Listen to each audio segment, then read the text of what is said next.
How y'all doing? See you.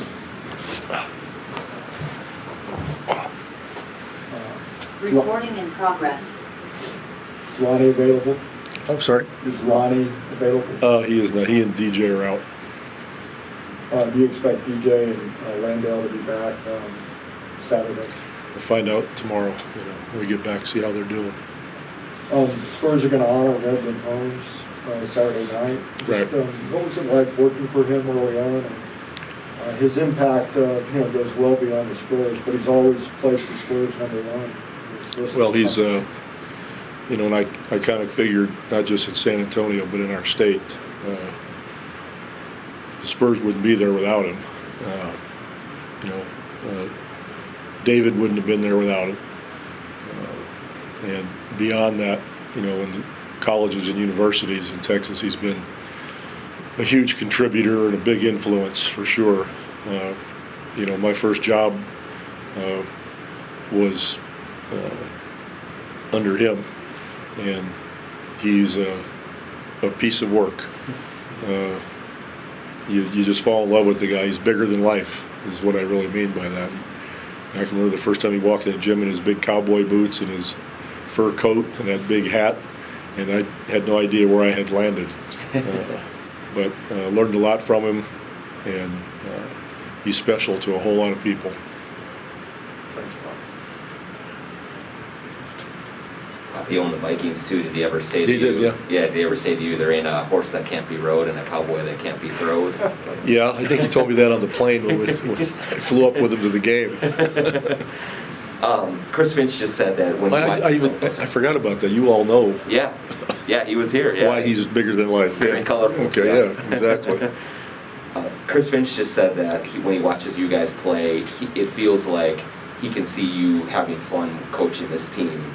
Has that been the case this year with the team that maybe not necessarily has been in the championship conversation? I don't know, shockingly, right? But just in terms of that and seeing these guys come together as it has throughout the season? Yeah, it's a completely different group as we rebuild. These guys are pretty darn young. A couple of them are very young, but really willing.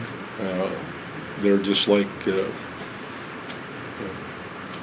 young colt, just coming out and not really knowing what direction to go in or not having a lot of habits yet. And those are all forming. Everybody's starting to figure out what it takes to win, what it takes to lose, and mostly what you have to do on a consistent basis to win in this league. It's hard to win an NBA game. It doesn't matter who you are. You could be, Phoenix or Milwaukee or Chicago. It doesn't matter what the team is. On any given night, anybody can win. Because a lot of it is between the ears and the mental part of the game. So this year has been fun to be a part of that. I didn't have to do a whole lot of that after a while with the last group. It was like an autopilot, and I just made sure I showed up at the games. But these guys are a little bit different, and it's more challenging, but it's more satisfying in some ways to be a part of that. Do you like the play-in thing, this whole new thing, or what? It depends where you're at. If you're 7 and 8, you might not like it so much. Yeah. So you live with it. Everybody's got to do it, so you just do the best you can. Yeah. Chris Finch also just said that he, at the end of his first full NBA season, is exhausted, and he can't imagine what it is like after 26 NBA seasons. How important was it for you to establish, we always talk about players' routines, your routine, to take care of yourself so that you're at your best self for the team? Well, nobody's ever asked me that before. Maybe it's the wine. We went to dinner last night. I make sure that we enjoy ourselves. So whenever we get a chance, we'll do something social. It might be socially just fun or socially meaningful, with the team or just with coaches. So I try to make sure that the job is bigger than basketball. That's one thing. And beyond that, we all try to work out and stay in good shape. But more than anything, I think you just have to be an organized person in the sense of how you want to travel, how you want to spend your time in between games, in between practices. What's the best, most efficient ways to have your team, like after a game, we'll give them a time when we're going to leave the locker room. And we're leaving. We probably wouldn't have left Timmy, but they'll leave me so that we get the hell out in case it's a back-to-back the next day or something like that. So I think being really organized as hell and having everybody on the same page really helps. And in that same line of questioning, is there anything now that you look back at when you look at your second year of coaching that you just know now you would do different, Sure. You know, I have a kind of a philosophy now that less is more, and I wish I could have figured that out a lot earlier, where you're busy trying to be the best coach that ever walked the face of the earth. So you think you have to know everything and you have to watch more film. And as I went along, I learned from Jerry Sloan, like, film? That's what the assistants do. And then they give me an idea and then I go with it. You know, you don't have to watch all that film. So it started to click a little bit and you start to figure out it's basketball. It's not that tough. We're all running the same plays. There's different people running the same plays.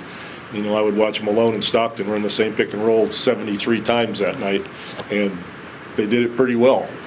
So you realize you don't need that extra 14 or 15 plays. But when you're young, you think you're supposed to figure all this stuff out and invent the wheel all over again. So that's probably the major thing. Have you seen Josh Richardson's personality kind of rub off on some of the guys? Absolutely. You know, he's we didn't know what to expect when he came in. We knew what he was like as a player, but not as a person too much, other than the limited intel that we got. But for whatever reason, and maybe because he's a little bit older than the bulk of our players, he's kind of taken over a little bit of a leadership role. He's got a great sense of humor. The guys enjoy him, and he's played well. You know, we've had a lot of guys in and out for weird little injuries, and he's gotten playing time and done a good job. So he's helped us. Yeah. Okay. Thanks, Bob. Have a good evening. Okay, you too.